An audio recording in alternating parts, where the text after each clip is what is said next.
Good afternoon, and thank you for joining us today. My name is Tim Lee. I'm a research analyst at Red Cloud Securities. I'm delighted to host a Red Cloud webinar on gold exploration today. We will hear from Glenn Parsons, CEO of Awalé Resources Limited. During today's webinar, he will provide an overview and outlook. Then we will take questions. You can type your questions into the chat box at any time, and we will get to as many as we can. Before we kick things off, first we need to discuss the fine print. During this Awalé webinar, forward-looking statements may be made. I would direct listeners to the company's forward-looking statements outlined on page 2 of the Awalé corporate presentation.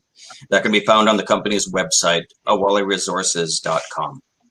For Red Cloud Securities, Inc., I would highlight that this webinar is for informational purposes only. It should not be considered a solicitation or a recommendation to buy or sell securities. We note that this call does not consider the particular situation or needs of individual investors. Participants should rely on their own investigation and seek their own professional advice before investing. Please see our most recent research located on the Red Cloud website for specific disclosures pertaining to Awalé.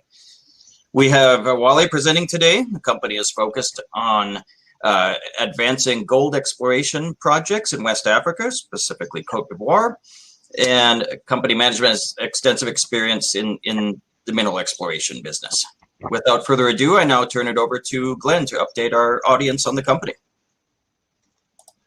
Yeah, thanks, Tim. Thanks, everyone, for joining us, and nice to be able to give a nice intro into Awalé. Just quick background, always good to have some photos here just to show you. Rig is turning at the moment as we spoke. It's come back to Awalé after the initial drill program now. That's our little rudimentary drill camp. That's from the Kodio side on the Bonduku project, just to show that things are going into the ground, and that's part of our team. The nice core photo, you can see that is actually from Empire Main, our discovery, where we do have a visible gold fine grain system, and you can actually see those little specks there. So let's move forward.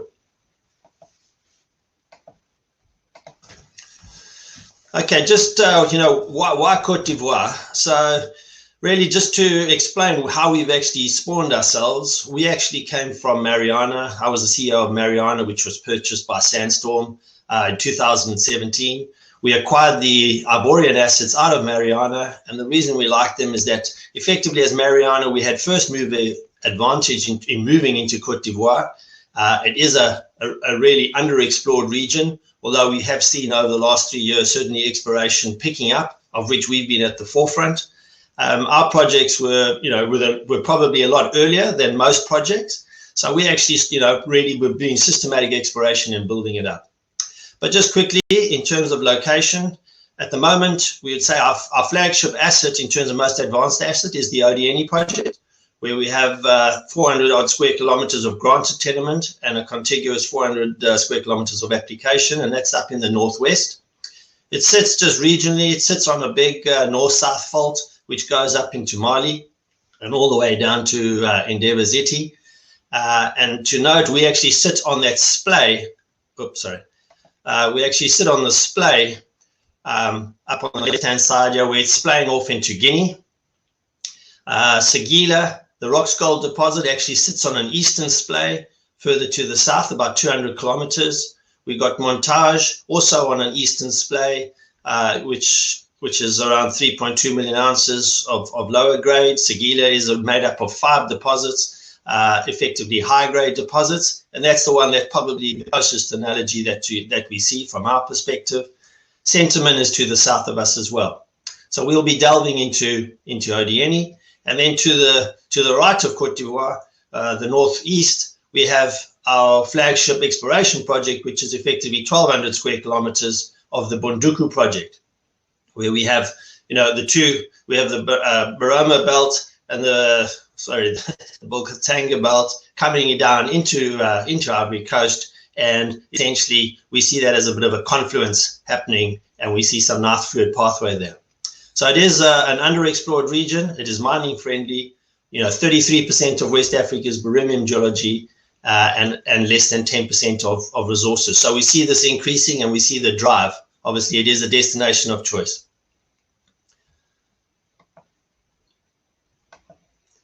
So now we sort of move to the ODNE project, and really just our path to success here at ODNE. So these were early, I just got to reiterate, these were early stage projects. They came out of Mariana, we've delivered before, and the only approach is really systematic exploration, build up your targets, test, hopefully find something, expand, and really keep on, district scale. That's the key thing, district scale, keep on finding new deposits around it which complement your initial discovery. So we have done on the granted tenement, which is to the right, the red rectangle in the right. We've done Blair extreme sediment sampling. There's a lot of activity, artisanal activity. We had 3 nice anomalous prospects, the Dengele in the north, Bakaba in the middle, and Empire in the south. And Empire is the one that's delivered soonest and where we've been focusing to date. As I say, it is a high-grade mineralization system, robust mineralization, and it's got continuity over this entire 20-kilometer long Empire corridor in that elliptical shape. So really 10 kilometers in the granted tenement, and it goes on into the application. So we will be pushing for the application area to get granted this year as well. So now honing in on specifically the Empire main discovery area, but really that Empire corridor. So the key thing to note again in this corridor, in that elliptical shape, so there's 10 kilometers of corridor within the granted tenement. We've only been working effectively now 4 kilometers pretty systematically. And as you can see from the diagram there, that heat diagram, you really see a number of anomalies really standing out, and that's what we've been testing to date. Empire Main is actually, that's where we're sitting, that is where the discovery is. Artisanals came in there after us. We drilled the first hole, and effectively we had a discovery, and we've been slowly building up that mineralized envelope into something that's a nice high-grade deposit, and it is contained east and west. And actually, at the moment, we're busy looking for that extension and really looking to expand it from sort of a 300-meter strike length to effectively 900 meters. And that's essentially what we've been drilling at Empire Gap and Empire West now. To the north of that, we have the Charger prospect, where we put out a news release last week. And the nice thing about that, it's a nice, strong anomaly, sits in a nose of a fold system. And we actually have hit nice high-grade mineralization in one of the holes, and that is that we've been busy following up that as well at the moment. So just coming to Empire Main and say, what are we sitting on at the moment? So Empire Main is what you can see in the center of those 2 darker grays, and that's really that zone, that 200-meter zone. At the moment, we sit at about 120 meters deep and about 30 to 40 meters wide. But the key thing is really when you look at those intercepts on the right-hand side there, they're all very nice, high-grade, nice long intercepts, and has built the foundation or the building blocks for the Empire Main discovery, as well now as looking for those offsets or the extensions. And as you can see in the diagram, the grays, you can see they actually are stepped, a little bit right stepping if you look from an east to west. And the key thing to note is in that corridor, actually, we see a lot of stepping like that. And it seems to be like possibly, a hypothesis is this right step is actually going to be the driver of the mineralization. We're looking at the diorite. Those diorite, the gray is a diorite. It's an intrusion. There are a lot of intrusions here. And what we are looking for are these brittle ductile zones, which seems to host the higher grade mineralization. There is a lot of disseminated gold, but it is lower grade, but you're looking for that high grade and the plunges. So, we're pretty excited about moving forward. We're pretty excited about the drilling that's just happened, and hopefully we'll have those results out. We're expecting, before the end of the week, early next week, Empire West and Empire Gap will actually be out. Another key thing to note in the main zone, and that's effectively the main zone that we're talking about now. You can see that high-grade plunge. This is a gram-meter model. All the rocks all the intercepts that you see there are actually in fresh rock. So there's no oxidized material.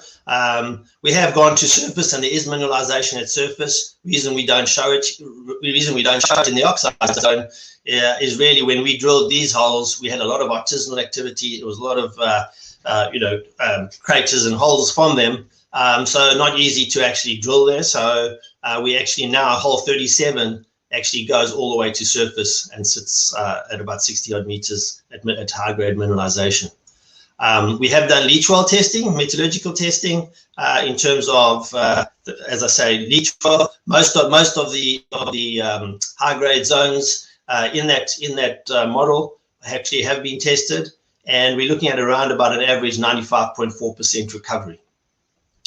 The cross section to the right there of that gram meter long section, that's just a typical cross section that you would see in that zone. The grey being the diorite, and on the hanging wall you're looking at this brittle ductile zone, that hashed red that you can see there, and that's typically where the high grade is hosted. So as I say, we got this going down to around 120 meters true depth, so that's a nice open pit material. So certainly a good starter pit. The good thing is that this is in fresh rock. We know it's source material, and we know it actually carries on at depth. Just if you actually look at this in comparison, I do reference Rox Gold. If you look at their ancien long section, gram meter long section, yes, it's higher. They have a slightly higher grade deposit there, but essentially this is very similar on surface in terms of what we're seeing, and we know it does travel at depth. So the next phase at some stage will be for us to actually expand the depth model of this mineralization. So just in terms of current activity and planned activity for H2. So we have, as I say, this last program when we raised money at the beginning of the year, and it was for 5,000 odd meters drilling at Empire, for extensions to Empire Main, as well as the Charger prospect. And as I mentioned, we do have our first results that we put out last week, and that just shows hole 89 was 21 meters at 2.6 grams per ton gold in fresh rock. And we're busy following that one up now. And then we're moving the rig down to Empire Gap, and Empire West will be following up those two anomalies there.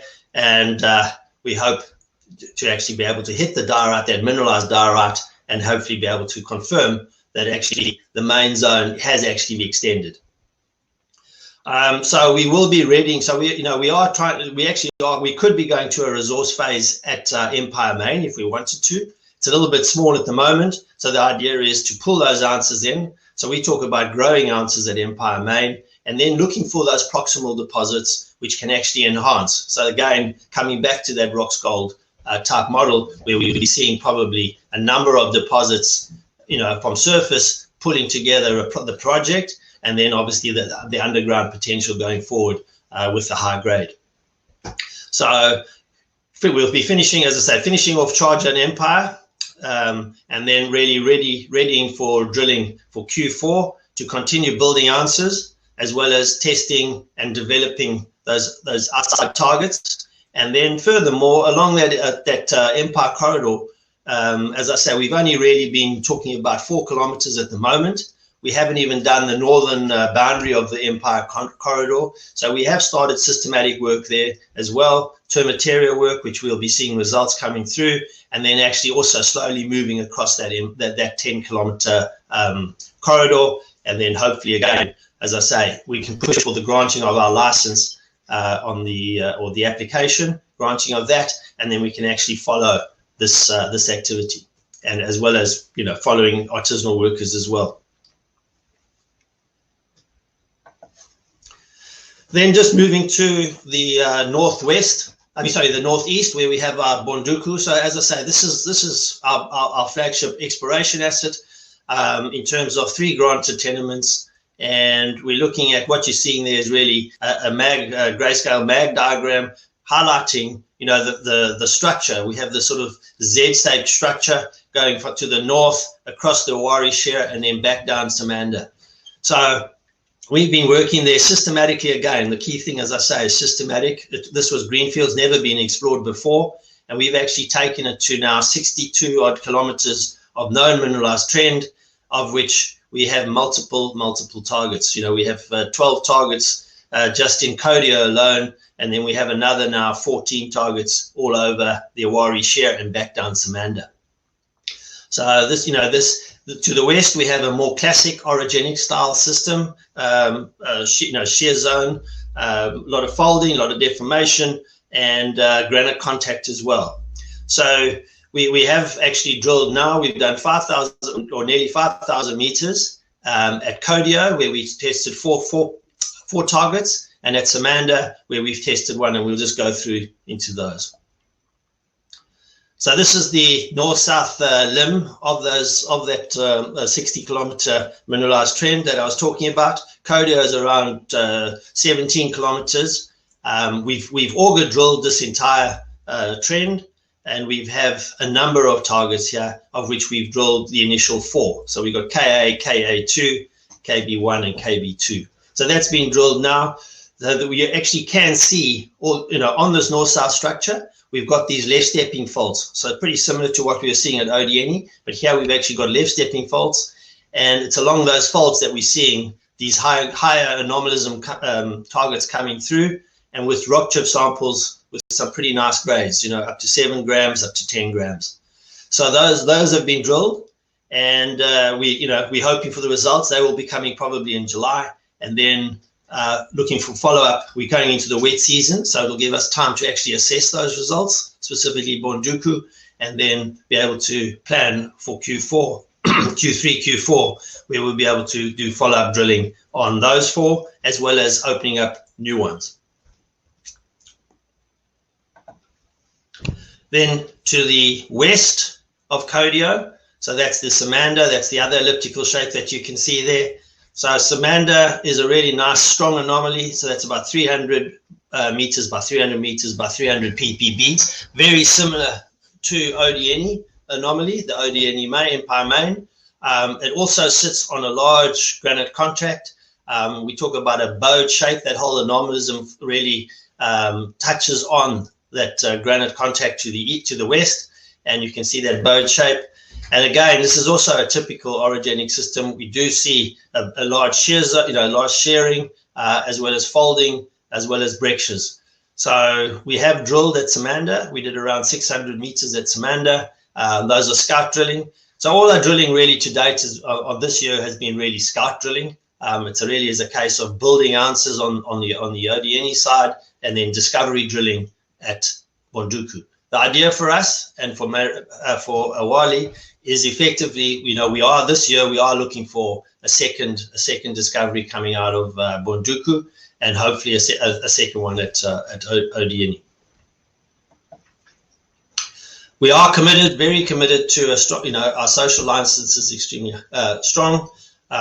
We are engaged with local communities at the project level. You have to, there are villages around, and it is quite nice being able to demonstrate, something going back to them, as well as from an employment perspective, as well as from a regional perspective. So we are engaged, and active engagement all the time, and meeting expectations is key. Always harder for a junior, but you've got to start very early. So, as I say, we are extremely dedicated and active on this level. Quickly on the share structure.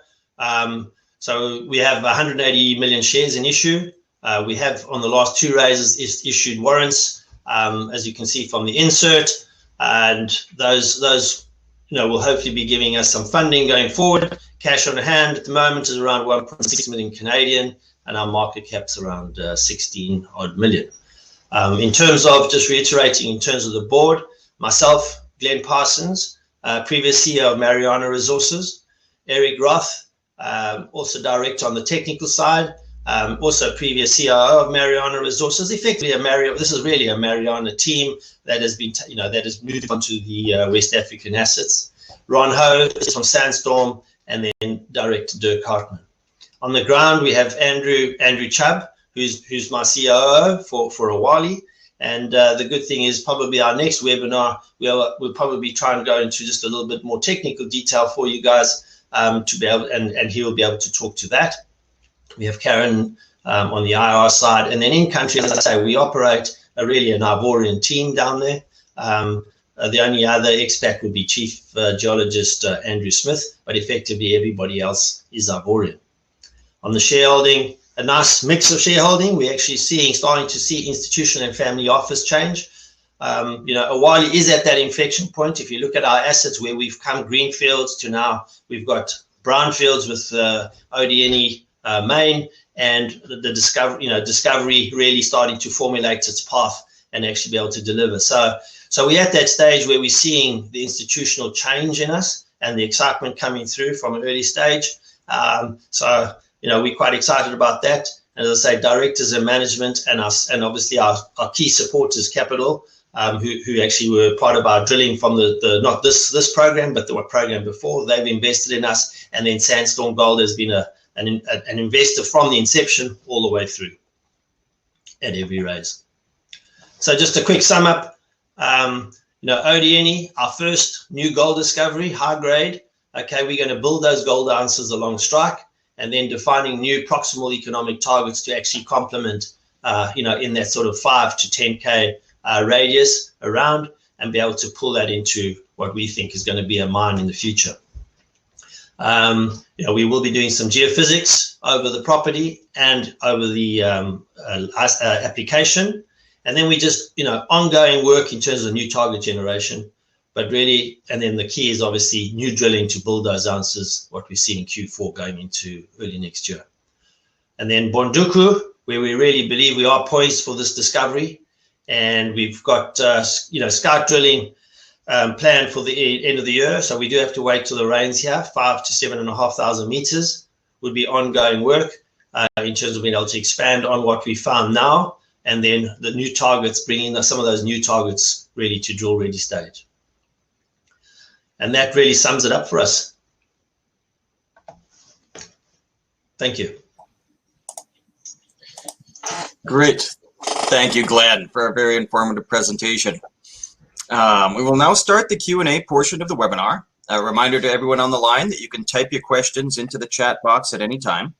And we already do have a few questions. So I'll start it off here. One question is, the company stock was doing well earlier this year, but then it has pulled back a bit. Was this related to disappointing assay results, or do you think it's due to some other things? Okay, I mean, we would always be arguing, that our share price is low for sure, just in terms of, the results that we've put out, those grades that we have there are extremely good grades. We do feel that there has been some, obviously liquidity events. Markets seem to, you put out good grades, they become liquidity events, and we've seen a lot of volume come through. No real fundamentals. I mean, from a fundamental perspective, we set ourselves the objective. We know what we have to deliver. A discovery always delivers value, and follow up, as long as it's accretive, is clearly delivers value as well. So, for us to get focused entirely on the share price is incorrect, but, there's no real reason why it should be as volatile as it is, except that it is a junior. Absolutely. And I guess following up, similarly, the company recently reported drilling results from Charger. They were a little lower grade than the Empire Main Zone. Do you plan to do more drilling there, or shift focus elsewhere? Okay. Now, that is good. I mean, we've got a nice anomaly at Charger. I mean, it really is a big anomaly. And, we've done 3 fences there, and nearly every hole, yes, actually hit mineralization, and it is low grade. There's no doubt. But then we have this one hole that's come up with exceptionally high grade. And we've got to remember, this is scout drilling, first of all, shallow drilling. You're trying to find that starter that kicks you. Yes, you would love to have it from surface all the way down. But, rocks are rocks, and you've always got to work with the rocks there. So the actual intercept itself was extremely encouraging for us. If you actually go through to the slides, and we don't have to go there, but one of the core photos there shows that hematite alteration where that high grade came from. It actually is very exciting to follow. So, as I say, drill holes are the line spacing are pretty broad. We are shallow. So the idea is we want to, we've hit a high-grade zone. We have to follow that high-grade zone up because it's in fresh rock. It's source material again. We got to follow up where it's going, and that's we got to find the plunge at the end of the day. So we're not disencouraged by the low grade. What we are encouraged about is hitting that high-grade zone, which looks very interesting. The geology looks interesting. So we're pretty hopeful, and as I say, we've already drilled that because we've actually moved the rig down to Empire Gap now and Empire West. So that will give us some information. All our drilling was RC up to date, which is chips. Very difficult to find to actually understand orientation. So we've been doing a few diamond holes now, which is allowing us to get us that understanding to basically be able to drive our strategy going forward. Great. And kind of following up, when obviously drilling now on kind of there, but also on the eastern part of the country, when are further assays expected from drilling? Yeah. Okay, so as I say, we've done the 5 targets, the 4 on the Codio trend and 1 at Samanda. So the rig has moved back. So they have started moving into the samples have gone into the lab and been starting to be processed. We would expect our first results from Codio to be coming probably by in 2 weeks time. In 2 weeks time, would probably be seeing our first results from Codio. So we sort of pretty much on that sort of assay lab production line now, which is quite nice. So we'd expect, as I say, 2 weeks time the first ones, and then you're probably looking gradually over the next the following 2 to 3, 4 weeks, you'll find the balance of the Bonduku results coming through, and then we back into results at Odieni again from this drilling. So there's a nice pipeline of results to come. Great. And one question along a different vein. What is the political situation in Cote d'Ivoire? Are there challenges to operating in the country? That's always a good question. Cote d'Ivoire came from a time sort of in the 2010s where we did have the coup. There were changes, and certainly, government, the new mining law came in. There was stability and a nice stable period where we see an influx of explorers and foreign investment coming in. And this is maintained. Yes, we've been through, last year, end of last year, we did have elections. You saw a bit of volatility in the region. You saw volatility in the share price around that time as well, specifically, pretty much most of us. And yes, there was a bit of protesting at the time, but however, we sort of back into stability mode at the moment. From a mines department perspective, certainly extremely pro-mining, and really they are really cognizant of working. If you're working, you have an ability to really move forward and actually keep moving forward. You get licenses granted. And that's been the key for us. We've had a lot of licenses granted, but on the basis that we've really, we started working here in 2017 and actually continually worked properties on different fronts, and that has been acknowledged. And certainly, we would see them as extremely pro-mining. Great. And one question, kind of a overall strategy of the company, but obviously you're at an exploration stage now, but thinking ahead, what is the long-term strategy? Do you want to move projects through the development pipeline and toward production, or are you looking to bring in partners or monetize projects? Yeah, I mean, that is a good point. So, you go back to our history as Mariana, our history was, we active explorers. We like to build projects. We like to take them up to a sort of a pre-feasibility phase, and then have options, really what's to the benefit of our shareholders at the end of the day. Key thing is driving value. Exploration is not just a quick buck game. It really is building value, and that is the key thing to note here. So from our perspective, we like to come into an underexplored region like we have here, as we have in the past, and really start developing assets, build them up systematically, find a deposit, build that deposit to resource stage. We like district scale. We're not a subsistence explorer. We're not looking for little deposits. we're really looking for multi-million ounce deposits, and we have that we have that ability. Odieni and Bonduku, those are district scale upside potential. We can find a deposit, and there's just still, they both, we believe, gold camps at the end of the day. So that's the exciting thing about our portfolio. As I say, moving the projects up to a pre-feasibility phase scoping study would be the ideal. There's nothing to say that we can't take a project all the way, but as a team that we are, this is, we know what we are good at, and we can deliver a project to that phase. If we are then saying, okay, we were going to develop because it was a project that just had to be developed by us, and if that was to the benefit of shareholders, we would get that right team in at that time.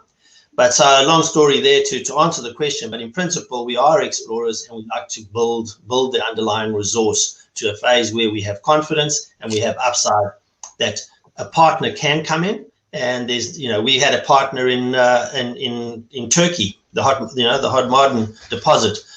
We had the Turkish partner; they owned 70%, and we still went from 10 million market cap to $211 million US dollar, market cap at the end of the day, and that's when it was sold. So that's, a partner can deliver that for us, and we certainly know that.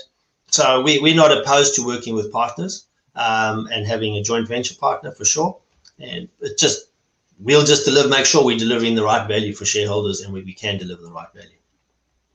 Great. Like we do, yeah. Absolutely. And then kind of just a general review, what news overall, we had talked a little about upcoming drilling results, assay results, but what news overall would we expect from Awalé over the coming weeks and months? So we would be hoping, in terms of news flow, obviously we talk about the assay results coming over this period, but I think, as I say, we see ourselves really at this inflection point where Odieni, we've had the discovery, the ability to say, okay, the path to building those ounces is there. I think that's the key. That will be our main objective at Empire Main, plus, a new discovery, a proximal discovery. I think that would be the aim. And in terms of news flow, that's what we're hoping we can deliver. In terms of the Bonduku side, certainly we would expect that we're going to have a discovery out of Bonduku. That was our always stated aim, Bonduku, and be able to then deliver this sort of gold camp type objective that we see at Bonduku as well. So the assays will hopefully deliver the underlying evidence, if you want to call it, but our objective in terms of news flow would be effectively really have another discovery under our belt. Great. And I guess one other question that's come in here, but obviously on the financial side, how much cash do you have currently, and is that sufficient to fund your exploration activities for the next year? Yeah, I mean, when we raised money, we raised 3 million in April. That was always for this drilling. We went on an aggressive drilling program really to deliver what we say is, we want to deliver the discovery. So we really have pushed hard in terms of Odieni side as well as Bonduku side. So that money was always going to, be for drilling, and then we would be having to, down the line, when we really obviously raise money for future drilling and ongoing activity. So, in a nutshell, we stated we've got 1.6 million in the bank.